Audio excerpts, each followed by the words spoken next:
బ్రహ్మాండంగా చెప్తారు. Class rooms facilities excellent గా ఉంటాయి. మేడమ్స్ సూపర్ గా ఉంటారు. అదే పాఠాలు సూపర్ గా చెప్తారంటున్నాను. ఫీజే మాత్రం ఉంటుంది. తక్కువేనయ్యా, ఆస్తులు అమ్ముకుంటే సరిపోతుంది.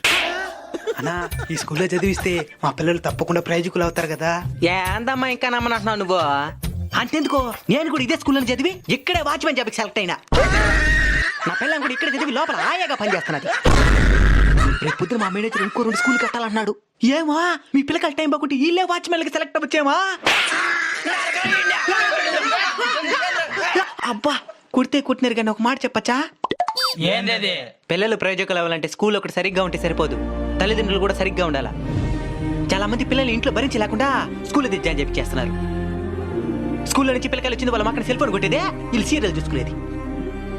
పిల్లకాయలు ఇంకెక్కడి నుంచి ప్రయోజకులు అవుతారో అందుకని మా స్కూల్లో జాయిన్ చేయించండి.